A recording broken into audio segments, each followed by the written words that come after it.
Hello बच्चों, welcome to Neha coaching classes. तो हम लोग का केस स्टडी क्वेश्चन का सेमीकंडक्टर चैप्टर का सीरीज चल रहा था। आज ये सेकंड लेक्चर है जिसमें हम लोग थर्ड क्वेश्चन करने वाले हैं, केस स्टडी का थर्ड क्वेश्चन चैप्टर सेमीकंडक्टर से। तो चलिए स्टार्ट करते हैं। तो सेमीकंडक्टर चैप्टर है, क्वेश्चन नंबर थर्ड है। क्वेश्चन आपके स्क्रीन पे आ गया है, क्वेश्चन को देखिए और उसके बाद फिर हम लोग थोड़ा सा पीएन जो क्वेश्चन है उसकी टॉपिक पे डिस्कस करेंगे और उसके बाद उसके जो क्वेश्चंस होंगे वो सॉल्व करेंगे। जिनको वो टॉपिक आती है वो टाइम वेस्ट नहीं करेंगे कि वो उसका दोबारा से रिवीजन देखे जो मैं करा रहा हूँ। सीधा आप क्वेश्चन पढ़िए, क्वेश्चन सॉल्व करिए, कमेंट करिए आंसर और उसके बाद नेक्स्ट क्वेश्चन की तरफ आगे बढ़िए। सब टाइटल्स मैं दे देता हूँ वीडियो में, जिससे डायरेक्ट आपको वो प्लेस मिल जाए जहाँ पर क्वेश्चंस में है। तो क्वेश्चन को सॉल्व करिए अगर आपको सेमीकंडक्टर चैप्टर अच्छे से आता है। नहीं आता तो एक बार देख लो, रिवीजन हो जाएगा। ठीक है, चलो तो स्टार्ट करते हैं। पीएन जंक्शन डायोड है आज की टॉपिक हमारी, पीएन जंक्शन डायोड। तो पहले थोड़ी सी डिस्कशन करेंगे पीएन जंक्शन डायोड पे। ठीक है, PN junction diode, PN junction diode. तो पीएन जंक्शन डायोड पे थोड़ी सी डिस्कशन करेंगे कि क्या होता है पीएन जंक्शन डायोड, कैसे होता है, क्या क्या चीज़ें इसमें इंपॉर्टेंट है, क्या इंपॉर्टेंट नहीं है, और उसके बाद फिर हम लोग क्वेश्चन आंसर की तरफ चलेंगे। तो जानते हो पीएन जंक्शन डायोड क्या है? कि एक ऐसा डायोड मतलब जिसके दो टर्मिनल हो, जिसमें एक पी टाइप सेमीकंडक्टर और एक एन टाइप सेमीकंडक्टर आपस में फ्यूज किए जाते हैं, जिससे वो बनता है पीएन जंक्शन डायोड। अब तुम लोग जानते हो पीएन जंक्शन डायोड को दो तरह से ऑपरेट किया जाता है। पहला फॉरवर्ड बायस में, फॉरवर्ड बायसिंग में, और दूसरा इसका ऑपरेशन किया जाता है रिवर्स बायसिंग में। ठीक है, रिवर्स बायसिंग। पहला फॉरवर्ड बायसिंग और दूसरा रिवर्स बायसिंग। फॉरवर्ड बायसिंग में क्या होता है कि ये पीएन जंक्शन डायोड का मैं सिंबल बना दे रहा हूं, ये पी टाइप और एन टाइप। फॉरवर्ड बायसिंग में पी टाइप को हम पॉजिटिव से, एन टाइप को नेगेटिव से कनेक्ट करते हैं। ये पी है, ये एन है, बैटरी का पॉजिटिव, बैटरी का नेगेटिव। रिवर्स बायसिंग में हम लोग इसी पीएन जंक्शन को, जो पी है और एन टाइप उसका जो है, इसको हम लोग जस्ट अपोजिट कनेक्ट करते हैं, पी को नेगेटिव से और एन को पॉजिटिव से। मतलब पॉजिटिव पॉजिटिव तो फॉरवर्ड बायस, ये एफ बी है फॉरवर्ड बायसिंग। और अगर एक का पॉजिटिव दूसरे के नेगेटिव से है तो ये तुम्हारा रिवर्स बायसिंग है, जिसको हम लोग रिवर्स बायस कहते हैं। अब पीएन जंक्शन डायोड जब बनता है तो यहां पर तुम्हें पता है इमोबाइल चार्ज कैरियर्स इकट्ठा हो जाते हैं, जिसको हम लोग कहते हैं depletion layer. P side negative, N side positive, इसको याद रखना यार। पी साइड नेगेटिव होता है और एन साइड पॉजिटिव होता है। ठीक है, मतलब एन नेगेटिव है तो उधर पॉजिटिव आएगा और जो पी पॉजिटिव है उसको नेगेटिव मिलता है। और इसी लेयर को हम लोग कहते हैं डिप्लीशन लेयर या फिर डिप्लीशन रीजन कहते हैं। ठीक है, तो डिप्लीशन लेयर या फिर डिप्लीशन रीजन। अब देखो ध्यान से, यहां पर एक तरफ प्लस एक तरफ माइनस, मतलब यहां पर आ गई इलेक्ट्रिक फील्ड, इस डिप्लीशन लेयर की इलेक्ट्रिक फील्ड। और जहां इलेक्ट्रिक फील्ड तुम लोग जानते हो वहां पोटेंशियल। तो अगर इलेक्ट्रिक फील्ड है तो इसका अपना पोटेंशियल डिफरेंस भी होता है, जिसको हम लोग कहते हैं वीबी, बैरियर पोटेंशियल। क्या कहते हैं? Barrier potential. तो इसका अपना पोटेंशियल होता है बैरियर पोटेंशियल, और जो यहां पर हम लोग साथ में अप्लाइड वोल्टेज लगाएंगे वो अलग ही है। ठीक है, तो ये अप्लाइड वोल्टेज साथ में इसके पास भी एक पोटेंशियल डिफरेंस होता है, जिसको हम लोग कहते हैं बैरियर पोटेंशियल। अब ध्यान से देखो, बैरियर पोटेंशियल का प्लस इधर है और माइनस इधर है। ठीक है, और बैटरी का प्लस इधर है, माइनस इधर है। अगर अब यहां पर देखो तो ये फॉरवर्ड बायसिंग में यहां का, ध्यान से देखो, बैरियर की मैं बात कर रहा हूं, पीएन जंक्शन की बात नहीं कर रहा हूं, बैरियर की मैं बात कर रहा हूं। तो जो ये बैरियर पोटेंशियल की बैटरी है, इसका प्लस इधर और माइनस इधर। तो देखो जो ये बैरियर पोटेंशियल है वीबी और जो ये अप्लाइड वोल्टेज है वी, बैरियर पोटेंशियल वीबी और अप्लाइड वोल्टेज वी। ठीक है, तो ये बैरियर पोटेंशियल और अप्लाइड वोल्टेज देखो अपोजिट है, जस्ट इसका प्लस इधर तो इसका प्लस इधर, इसका माइनस इधर, इसका माइनस इधर, जस्ट ये अपोजिट है। तो जब फॉरवर्ड बायस अप्लाई करते हो तो जो नेट पोटेंशियल डिफरेंस निकल के आता है वो ये माइनस ये होता है, ठीक है। जो टोटल पोटेंशियल डिफरेंस आएगा, अगर मैं यहां पर कोई रेजिस्टर लगा दूं तो इस रेजिस्टर के अक्रॉस जो पोटेंशियल डिफरेंस आएगा वो होगा तुम्हारा applied potential minus barrier potential. ये याद रखना, ये किसके लिए है? फॉरवर्ड बायसिंग के लिए। रिवर्स बायसिंग में अगर देखो ध्यान से तो रिवर्स बायस में क्या हो रहा है, ये यहां का बैरियर पोटेंशियल तो वैसा ही रहेगा कि इस साइड नेगेटिव इस साइड पॉजिटिव, और अप्लाइड वाला भी देखो सेम ऐसा हो गया, इस साइड नेगेटिव इस साइड पॉजिटिव। ये दोनों बैटरी एक जैसी हैं, तो यहां पर जो अगर हम लोग रेजिस्टर यहां पर लगा देंगे, इसके अक्रॉस कोई वोल्टेज पूछे तो तुम लोग बताना कि यहां पर वोल्टेज ऐड होगा, मींस अप्लाइड वोल्टेज जो होगा वो बैरियर वोल्टेज से ऐड होगा। तो ये इंपॉर्टेंट बात है यार कि रिवर्स बायसिंग में ये बैरियर वोल्टेज और अप्लाइड वोल्टेज ऐड होते हैं, फॉरवर्ड बायसिंग में बैरियर वोल्टेज और अप्लाइड वोल्टेज सब्ट्रैक्ट होते हैं, ठीक है। कंडीशन तुम लोग को मैं बता दी हूं, इसमें बैटरी जस्ट अपोजिट बनती है इस वजह से निगेटिव होता है, इसमें बैटरी जस्ट सेम बनती है इस वजह से ये पॉजिटिव होता है। कोई दिक्कत? बाकी इसकी डीप कहानी है, अभी हमें ऐसा रिवाइज करना है कि हमारा काम हो जाए बस, ठीक है। बाकी तुम लोग डीप पढ़े होगे, इसकी वीडियो लेक्चर्स होते हैं, उसमें हम लोग जो चीज़ मैं तुम्हें 5 मिनट में बता रहा हूँ उसको 40 मिनट में समझाते हैं, तो वो बात अलग है, वो बहुत डीप है, ठीक है। मैं तुम्हें काम की चीज़ केवल बता रहा हूँ जिससे तुम्हारा काम हो जाए, ठीक। तो फॉरवर्ड बायस में ये ऐड होगा, रिवर्स बायस में ये रिवर्स बायस में ये ऐड होगा, फॉरवर्ड बायस में ये सब्ट्रैक्ट होगा, ये याद रखना, ठीक है। चले अब क्वेश्चन की तरफ चले। और पीएन जंक्शन में क्या होता है तुम्हें पता है? पीएन जंक्शन में अगर फॉरवर्ड बायसिंग है तो बहुत सारी करंट मिलती है, मेजॉरिटी चार्ज कैरियर्स की वजह से करंट होती है, और पीएन जंक्शन में अगर रिवर्स बायस है तो करंट बहुत थोड़ी सी मिलती है, वो होती है माइनॉरिटी चार्ज कैरियर्स की वजह से। इंपॉर्टेंट है ये, फॉरवर्ड बायसिंग में पूरी करंट मेजॉरिटी चार्ज कैरियर्स की वजह से होती है, और रिवर्स बायसिंग में पूरी करंट हमारी माइनॉरिटी चार्ज कैरियर्स की वजह से होती है। तीसरी इंपॉर्टेंट बात, ये जो डिप्लीशन लेयर है जो पीएन जंक्शन में बनता है, ये अगर फॉरवर्ड बायसिंग करते हैं, ध्यान देना, अगर हम लोग फॉरवर्ड वोल्टेज लगाते हैं वीएफ, अप्लाइड वोल्टेज को मैं वीएफ लिख लिया जिससे तुम्हें पता चले ये फॉरवर्ड वाला है, तो फॉरवर्ड अप्लाइड वोल्टेज जितना ज्यादा बढ़ाओगे ये डिप्लीशन लेयर है उतनी पतली हो जाएगी, ठीक है। विड्थ जो है डिप्लीशन लेयर की, जो विड्थ है डिप्लीशन लेयर की उतनी घटेगी। जितना फॉरवर्ड वोल्टेज बढ़ाओगे, वेरी इंपॉर्टेंट बेटा, जितना फॉरवर्ड वोल्टेज बढ़ाओगे डिप्लीशन लेयर की विड्थ उतनी डिक्रीज करेगी। और रिवर्स बायस की कहानी, जितना रिवर्स वोल्टेज बढ़ाओगे डिप्लीशन लेयर की जो विड्थ होगी बेटा, जितनी ज्यादा रिवर्स वोल्टेज बढ़ाओगे विड्थ भी बढ़ेगी। इंपॉर्टेंट बात नोट कर लो यार, जितना ज्यादा फॉरवर्ड वोल्टेज बढ़ाओगे डिप्लीशन लेयर की विड्थ मतलब उसकी थिकनेस उतनी पतली होती जाएगी, और ज्यादा वोल्टेज बढ़ा दोगे तोड़ते फोड़ते निकल जाएंगे इलेक्ट्रॉन, एकदम पतली हो जाएगी। जितना ज्यादा रिवर्स वोल्टेज बढ़ाओगे उतना ज्यादा डिप्लीशन लेयर मोटी होती चली जाएगी और उतना ही ज्यादा रोकने का काम करेगी, ठीक है। इसी वजह से रिवर्स बायस में करंट नहीं मिलता, ठीक। चलें आगे। तो इंपॉर्टेंट बात नोट कर लिया, फॉरवर्ड रिवर्स में वोल्टेज सब्ट्रैक्ट होगा, फॉरवर्ड में रिवर्स में वोल्टेज ऐड होगा। फॉरवर्ड बायस में जितना वोल्टेज बढ़ाओगे, अप्लाइड वोल्टेज बेटा, जितना अप्लाइड वोल्टेज बढ़ाओगे विड्थ उतनी डिक्रीज करेगी। किसकी विड्थ? डिप्लीशन लेयर की विड्थ। रिवर्स वोल्टेज जितना बढ़ाओगे डिप्लीशन लेयर की विड्थ उतनी ज्यादा बढ़ेगी, ठीक।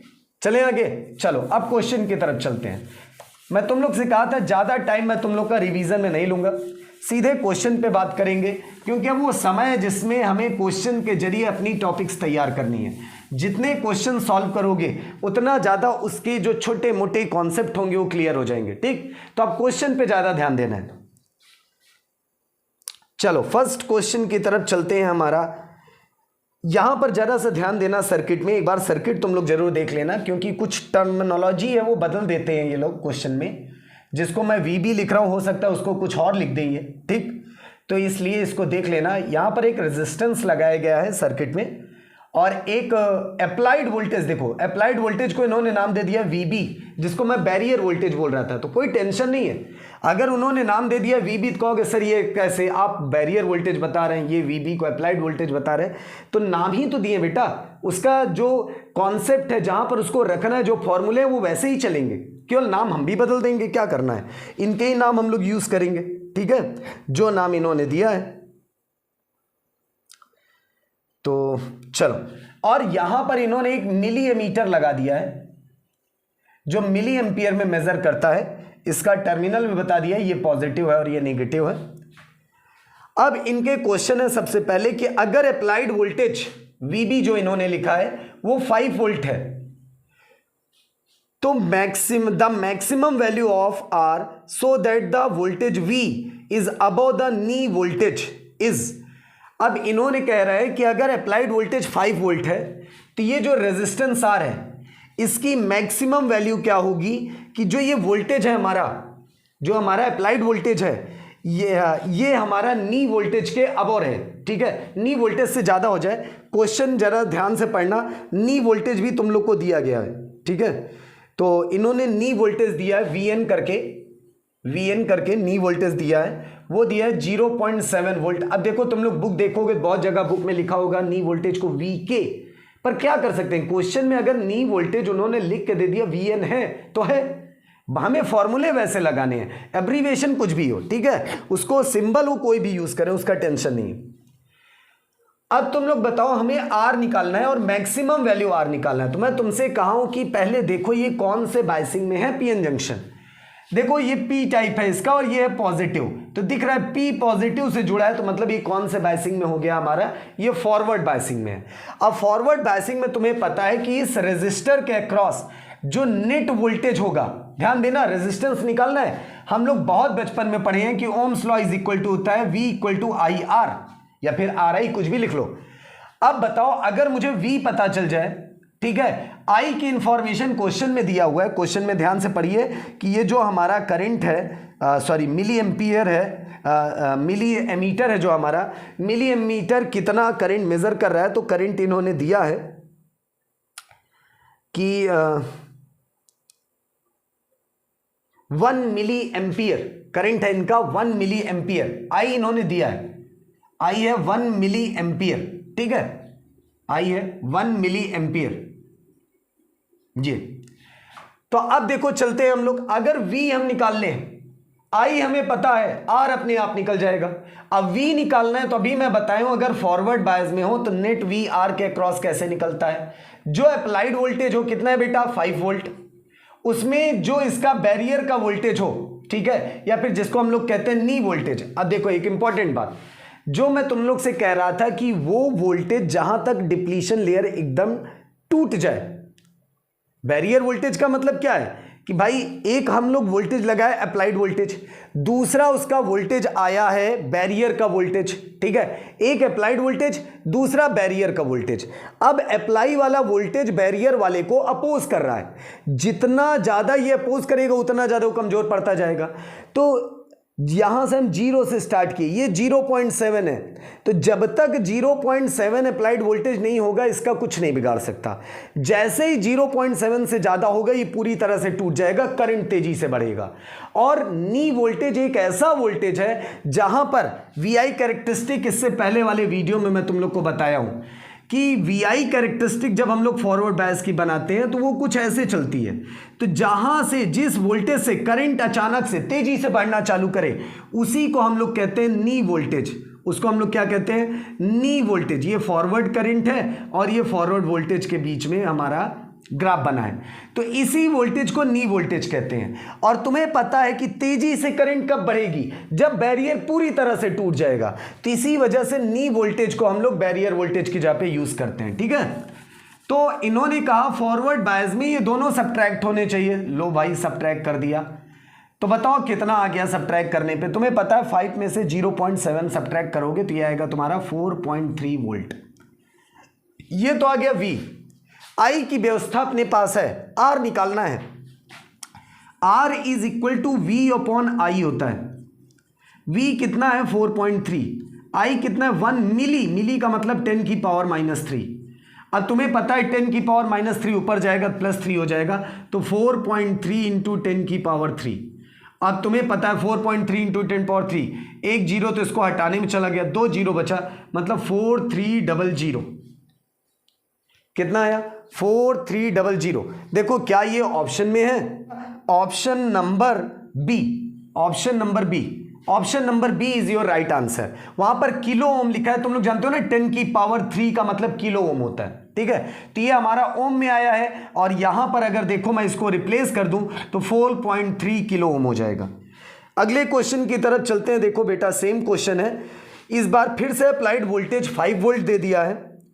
What value of R in order to establish a current of 6 milli ampere. इस बार कह रहा है करंट को 6 मिली एम्पियर लो, 6 मिली एम्पियर लो और बताओ आर की वैल्यू कितनी आएगी। सेम वही करना है, बस क्या करना है यहां पर 6 मिली एम्पियर कर देना है। अब बताओ जल्दी से इसका आंसर क्या आएगा, कमेंट कर दो, कमेंट कर दो जल्दी से इसका आंसर क्या आएगा।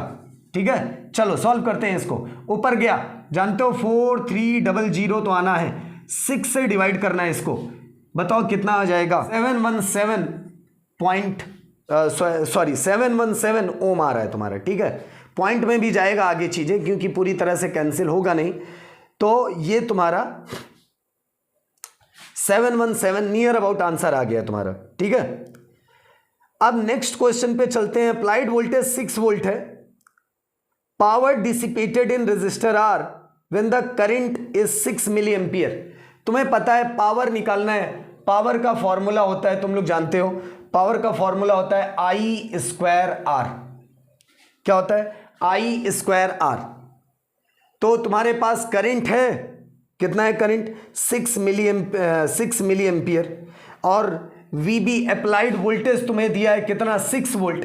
तो यहां पर इस बार 6 वोल्ट रख लेंगे, ये 6 वोल्ट हो गया।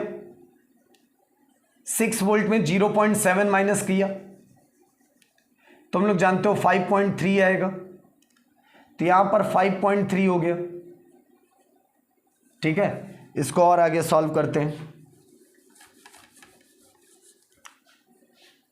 रेजिस्टेंस निकालते हैं यहां से, बताओ रेजिस्टेंस कितना आ जाएगा।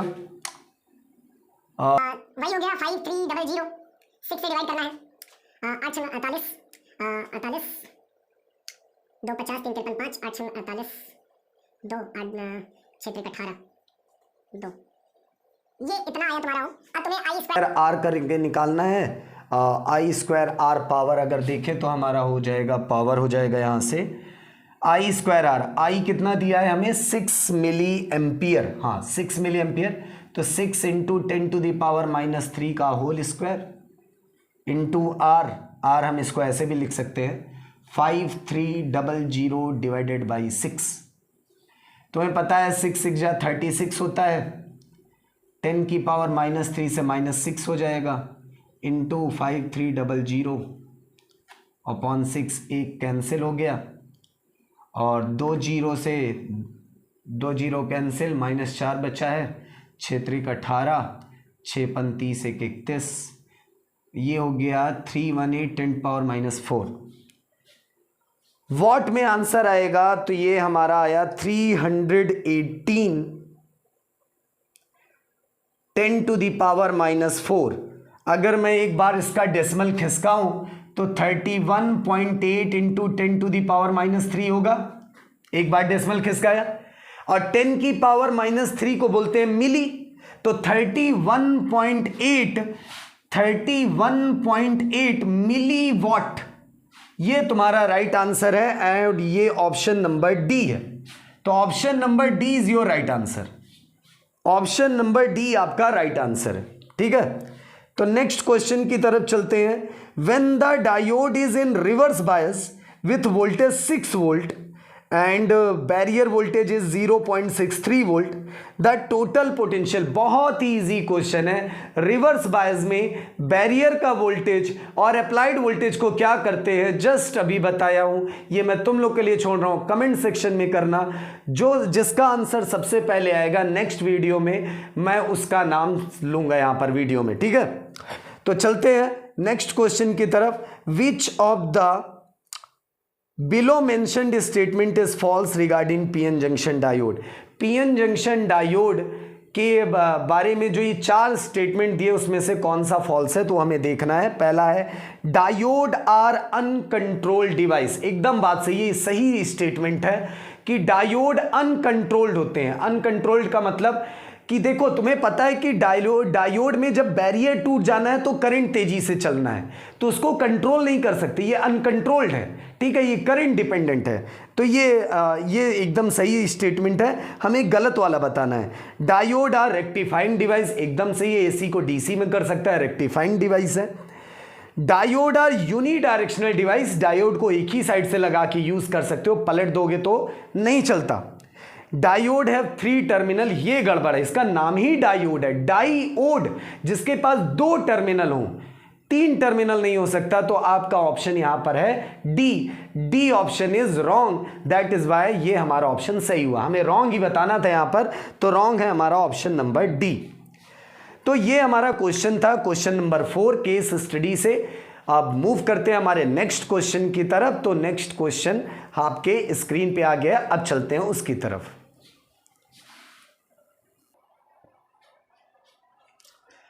तो नेक्स्ट क्वेश्चन है तुम लोग का मोबिलिटी से, इलेक्ट्रॉन मोबिलिटी, जिसको हम लोग म्यू से रिप्रेजेंट करते हैं। इलेक्ट्रॉन मोबिलिटी को किससे रिप्रेजेंट करते हैं? म्यू से। मोबिलिटी क्या बताता है कि कौन सा चार्ज कैरियर कितनी तेजी से चल सकता है, वो मोबिलिटी है। जैसे मैं तुम लोग को कहा ना, मोबाइल वर्ड का मतलब क्या है? मोबाइल मीन्स होता है जो मूव कर सके, इमोबाइल मतलब जो ना मूव कर सके। तो कौन कितनी तेजी से मूव कर सकता है, वही है तुम्हारा मोबिलिटी। इसी वजह से इस मोबिलिटी का जो फॉर्मूला होता है म्यू इज इक्वल टू, वो होता है drift velocity upon electric field. Mobility का फॉर्मूला क्या होता है? Drift velocity upon electric field. साथ में मैं तुम लोग को कुछ और रिलेशन बताना चाहता हूं। याद होगा तुम लोग पढ़े होगे vector form of Ohm's law, chapter 3 current electricity. तो वहां पर तुम लोग वेक्टर फॉर्म पढ़ते हो, जहां पर रहता है current density J। Current density का फॉर्मूला होता है current I upon area. Current density का फॉर्मूला होता है करंट I अपॉन एरिया, मतलब करंट अपॉन एरिया, ठीक है। अब वेक्टर फॉर्म क्या होता है यार? करंट डेंसिटी, ठीक है, current density into is equal to sigma into E. Current density is equal to sigma into E. E भी यहां एक वेक्टर होता है। करंट डेंसिटी तो जान ही गए हो तुम लोग, करंट अपॉन एरिया। और सिग्मा क्या है बेटा? सिग्मा एक नया टर्म है जिसको हम लोग कहते हैं कंडक्टिविटी।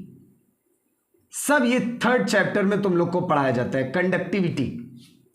मोबिलिटी का रिलेशन भी वहीं बताया जाता है 3rd चैप्टर में, VD अपॉन E, मतलब drift velocity upon electric field. E तो जानते हो यार, कण कण में बस गया होगा अब तो। E means electric field. अब इस चैप्टर में मोबिलिटी के जितने पॉसिबल रिलेशन हैं वो सारे यूज होते हैं। और सॉरी, इस चैप्टर में मैं कह रहा हूं यार, इस क्वेश्चन में मोबिलिटी के सारे जितने रिलेशंस हैं सब यूज हुए हैं। तो इसी वजह से मैं तुम लोग को रिवाइज करा रहा हूं। एक तो ये यार बड़ा इंपॉर्टेंट है, दूसरा ये, तीसरा ये, चौथा यार तुम लोग जानते हो करंट का एक बड़ा फेमस फॉर्मूला है, vena. Current is equal to vena, VENA। ये V क्या है? Drift velocity. तो current is equal to vena. अब एक बार फिर से बता देते हैं तुम लोग को, V ड्रिफ्ट वेलोसिटी, E है जो भी तुम्हारा पार्टिकल है, चार्ज कैरियर है, उस पर चार्ज कितना है, इलेक्ट्रॉन है तो 1.6 इंटू 10⁻19 कूलम, ठीक है। N क्या है? ये है उसकी कैरियर डेंसिटी, जिसको हम लोग कहते हैं charge density, charge carrier density. N हमारा है number of electron per unit volume. Simple शब्दों में समझो, नंबर ऑफ इलेक्ट्रॉन या फिर number of charge carrier per unit volume, जिसको हम लोग कहते हैं डेंसिटी, चार्ज कैरियर डेंसिटी, ठीक है। या फिर सिंपल सेमीकंडक्टर वाले चैप्टर में हम इसको कंसंट्रेशन ऑफ चार्ज कैरियर्स भी बोलते हैं, ठीक। ए क्या है? एरिया, ठीक है। जो वो कंडक्टर है, जो सेमीकंडक्टर है, उसका एरिया ऑफ क्रॉस सेक्शन कितना है, वो है एरिया तुम्हारा, ठीक। तो ये है तुम्हारा करंट का फॉर्मूला। अब तुमसे मैं पूछूं कंडक्टिविटी का रिलेशन मोबिलिटी में, ध्यान देना जरा सा। कंडक्टिविटी का रिलेशन मोबिलिटी के टर्म में क्या आएगा? आप कहोगे सर बड़ी परेशानी कर दी आप, कंडक्टिविटी और मोबिलिटी में तो कोई रिलेशन ही नहीं दिख रहा है। तो देखो हम लोग क्या करेंगे, सिंपल हम लोग क्या करेंगे, यहां पर जो हमारा J है, J की जगह पर रखेंगे I/A। I by A is equal to sigma into E. थोड़ा सा यहां पर देख लो, ये डेरिवेशन टाइप का है। और अब तुम्हारा क्या बचा, कंडक्टिविटी तो है, तुम्हें मोबिलिटी लाना है, ठीक है। तो I का फॉर्मूला क्या होता है, VDENA, तो रख दो यार VDENA। याद रखना ये D मैं केवल ड्रिफ्ट वेलोसिटी के लिए लगा रहा हूं, इसलिए एकदम छोटा सा मैं लगा रहा हूं, इसको D फॉर डिस्टेंस ना समझ लेना। अपॉन एरिया तो है ही, यहां पर है तुम्हारा कंडक्टिविटी इंटू इलेक्ट्रिक फील्ड। ध्यान से देखो, अगर मैं इसको एरिया से एरिया कट कर दूं तो सिग्मा का मींस कंडक्टिविटी का रिलेशन आ गया, ई को डिवाइड में भेज दिया, VD upon E into EN। इसको ध्यान से पहचानो, क्या ये मोबिलिटी है, तो sigma is equal to mu EN। ये बहुत इंपॉर्टेंट है। अब कंडक्टिविटी इलेक्ट्रॉन की वजह से है, तो ये सब कुछ इलेक्ट्रॉन का, इलेक्ट्रॉन की मोबिलिटी, इलेक्ट्रॉन की चार्ज कैरियर डेंसिटी, ठीक है, सब कुछ इलेक्ट्रॉन का। पर अगर यही कंडक्टिविटी तुम्हारी होल्स की वजह से होगी, किसकी वजह से, होल्स की वजह से, तो मोबिलिटी भी होल्स की। चार्ज जानते हो वही होता है इलेक्ट्रॉन और होल का, चार्ज कैरियर डेंसिटी भी होल्स की। तो ये है तुम्हारे दो इंपॉर्टेंट रिलेशन जो तुम लोग को यहां पर मदद करेगा। पहला, कंडक्टिविटी का रिलेशन मोबिलिटी से इलेक्ट्रॉन के लिए, दूसरा कंडक्टिविटी का रिलेशन मोबिलिटी से होल्स के लिए। याद रखना ये चार्ज कैरियर डेंसिटी है, ठीक है। एन क्या है, चार्ज कैरियर डेंसिटी। एन के नीचे ई लगा है तो चार्ज कैरियर डेंसिटी है इलेक्ट्रॉन की, और एन के नीचे अगर एच लगा है तो चार्ज कैरियर डेंसिटी है होल्स की। तो ये रिलेशंस है, इनको जल्दी से नोट कर लो या फिर यार स्क्रीनशॉट ले लो। अब चलेंगे क्वेश्चन की तरफ। वीडियो को पॉज करना, मैं रुक नहीं सकता क्योंकि यार ऑलरेडी वीडियो बहुत लंबी हो जाती है शॉर्ट करते करते भी, तो इस वजह से वीडियो को पॉज करिए, स्क्रीनशॉट लीजिए, उसको लिखिए, कोशिश करिए कि ये फर्स्ट और लास्ट हो जाए। इसके बाद अब तुम्हें उठाना ना पड़े, इतना बढ़िया पढ़ लो यार, इतना बढ़िया पढ़ लो कि इसके बाद सीधे एग्जाम टाइम पे उठाओ, क्योंकि तुम्हारे सामने और भी सब्जेक्ट है, केवल फिजिक्स से थोड़ी नंबर बनेगा। तो चलो आगे चलते हैं। सबसे पहला है इलेक्ट्रॉन करंट इज। कुछ चीजें दी हुई हैं तुम लोग को, जैसे यहां पर दिया है कि लेंथ है 10 सेंटीमीटर, एरिया है 1 सेंटीमीटर स्क्वायर, ईएमएफ जो वोल्टेज है वो 2 वोल्ट है, और मोबिलिटी ऑफ इलेक्ट्रॉन दिया है, नंबर डेंसिटी जो एन मैं बताया था, नंबर डेंसिटी, चार्ज डेंसिटी वो तुम्हें दिया है, चार्ज कैरियर डेंसिटी वो तुम्हें दिया है 1.5 इंटू 10⁻16 पर metre cube. Mobility of holes भी दिया है, मतलब इलेक्ट्रॉन की भी मोबिलिटी दिया है, होल की भी दिया है। तुमसे पूछा है इलेक्ट्रॉन का करंट तुम्हें बताना है। क्या करंट बता सकते हो तुम लोग, क्या करंट बता सकते हो? करंट का फॉर्मूला पढ़े हो ना, I is equal to V ना, I इक्वल टू वी ना होता है, तुम लोग जानते हो। तो ये वीना से ही हमारा करंट निकलेगा इलेक्ट्रॉन का, इलेक्ट्रॉन का करंट VENA। पर समस्या ये है कि N तो हमें इलेक्ट्रॉन का दिया है, एरिया भी दिया है, इलेक्ट्रॉनिक चार्ज इलेक्ट्रॉन का कण कण में, खून खून में बसा है।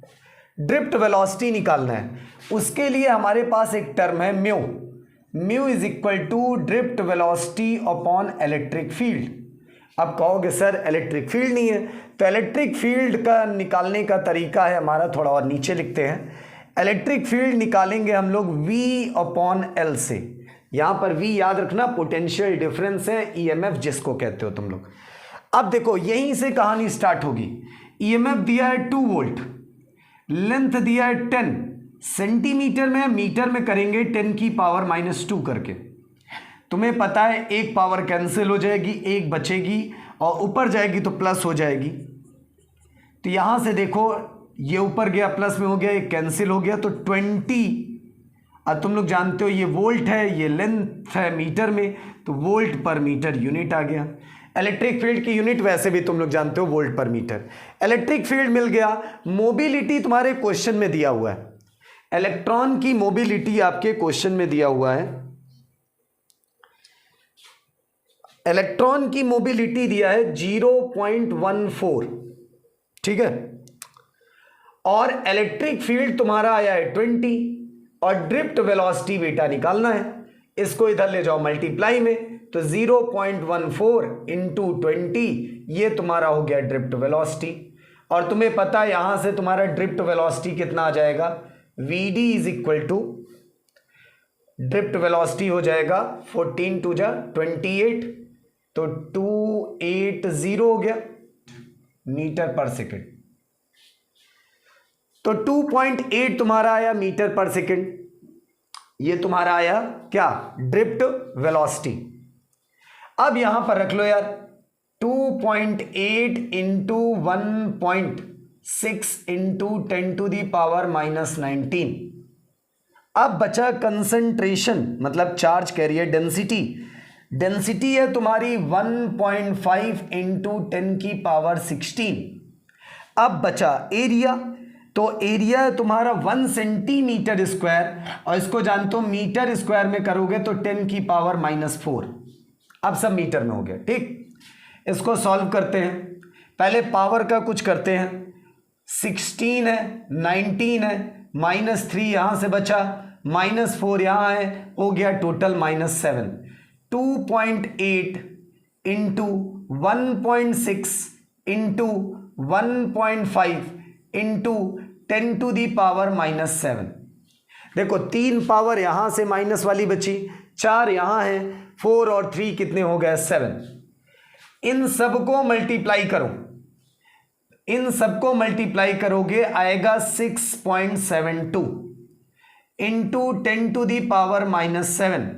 क्या निकाल रहे हो, करंट किसका, इलेक्ट्रॉन का, एम्पियर में आएगा बेटा।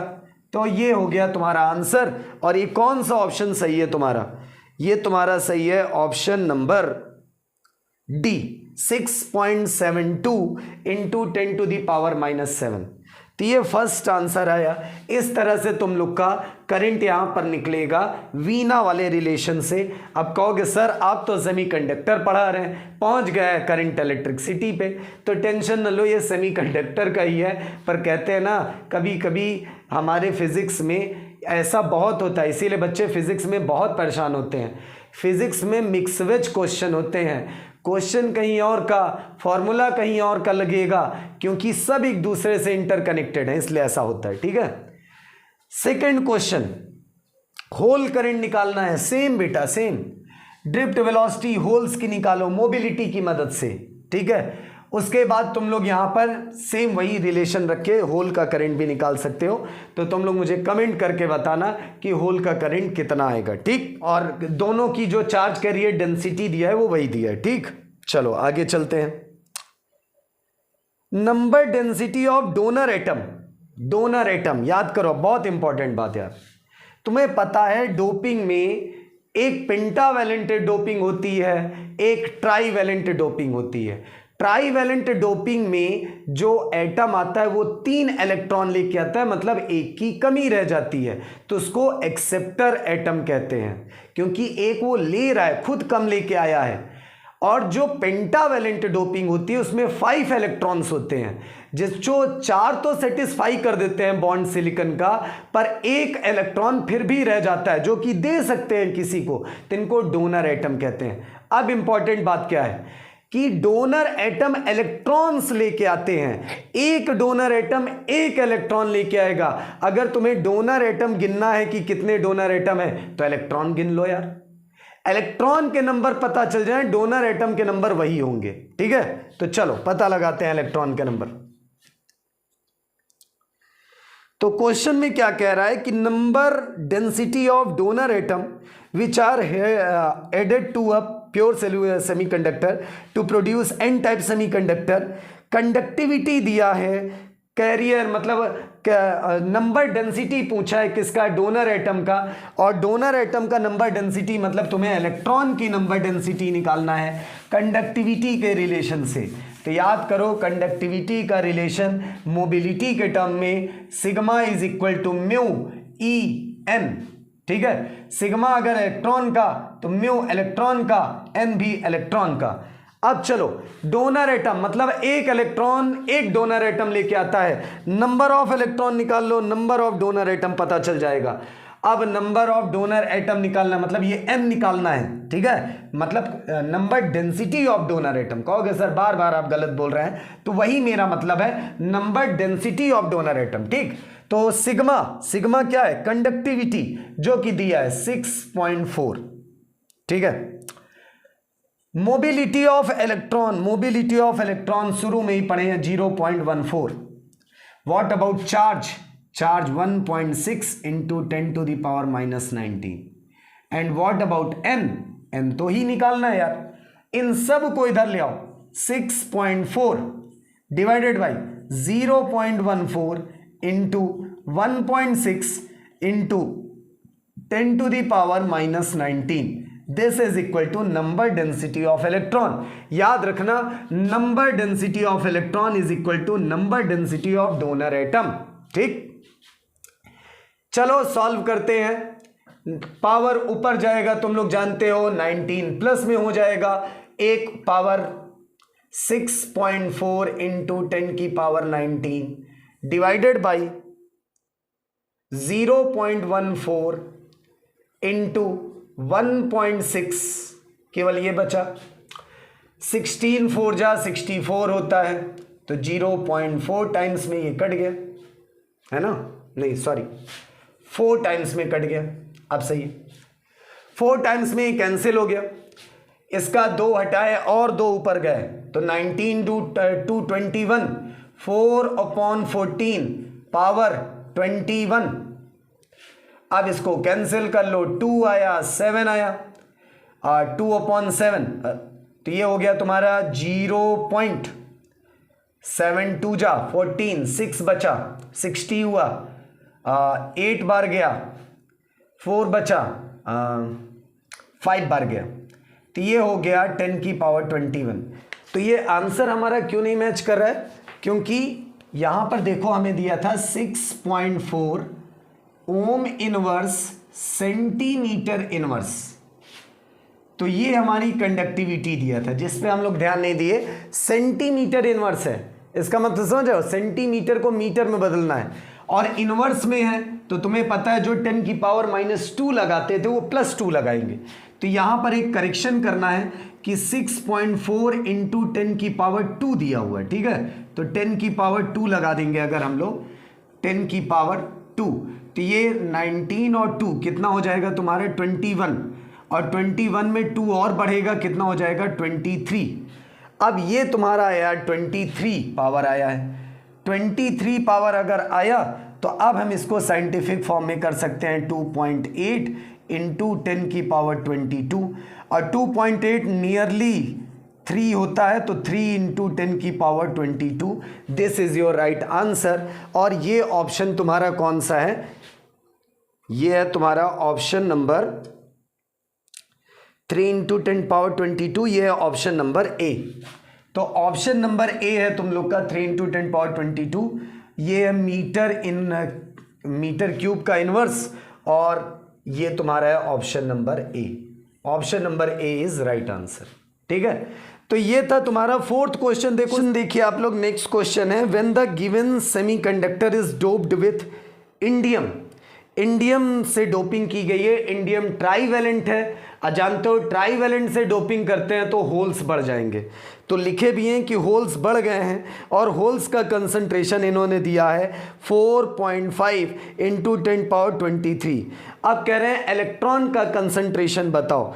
तुम्हें पता है प्योर सेमीकंडक्टर को हम लोग इंट्रिंसिक टाइप का कहते हैं, और एक रिलेशन तुम लोग को मैं बताया गया, या फिर सेमीकंडक्टर चैप्टर में पढ़ाया गया है कि इलेक्ट्रॉन और होल्स का जो कंसंट्रेशन है वो Ni² के बराबर होता है, किसमें, आपके इम्प्योर सेमीकंडक्टर में, मतलब एक्सट्रिंसिक टाइप सेमीकंडक्टर में।